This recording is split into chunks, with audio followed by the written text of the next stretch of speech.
Sasa wanasema hivi, pia kitovu cha mtoto wa kiume kikidondokea kwenye sehemu zake za asili hafanyi kazi. Acha kwa mtoto wa kike. Kwa kidondokea mtoto wa kike na mazao. Naye anakuwa na itale. Ndo nini? Itale.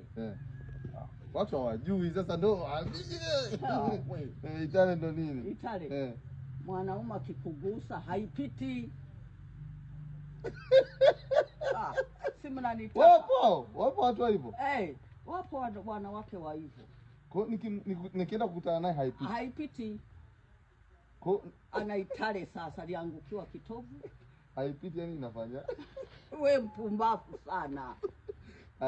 Hiyo kwamba kitovu changu mimi kidondokea kwenye sehemu zangu za siri kwa mwanaume, kweli inakuwa haifanyi kazi. Haifanyi kazi mpaka mama yako avue nguo. Anionyeshe. Ukiwa na akili timamu au ukiwa bado mdogo? Ukibahatika kama wengine unaweza kupitiliza pako kakua mpaka wa mama yake ndo watu wa maji. Huyu mtoto wako alishakuwa Hamisi. Mvulie nguo. Hivi hiyo ni kweli hiyo? Ni kweli. Ni kweli. Na kwa macho tuliwaona. Na kwa mtoto wa kike haipiti. Haipiti. Nikitaka kuweka haipiti. Nini yeye?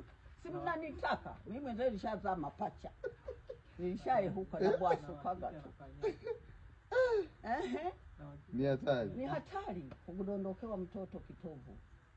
Hata haya maziwa haya. Maziwa na nini kwa? Nayo mabaya. Yakifanyaje? Yakidondokea pale.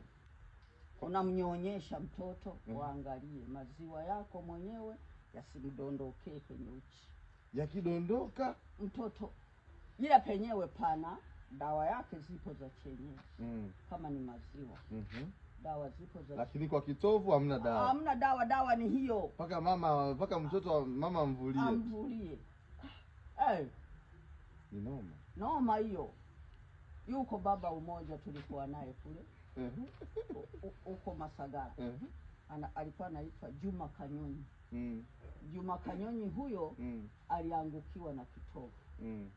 Mama yake watu wakasema paka kakua bila kuoa, bila hawala. Ni mzima huyu. Wakamwambia huyo mbovu, panda dalini. Marahaba. Ngoja kwanza panda dalini. Panda dalini, vue nguo. Umwite. Na kweli akapanda dalini, akamwambia Juma, hebu njoo. Kuja kuingia ndani. Akaangalia kwa mama yake, akapona na kupona. Kweli? Akaoa na kuoa. Akazana watoto. Akazana watoto. Somo tayari.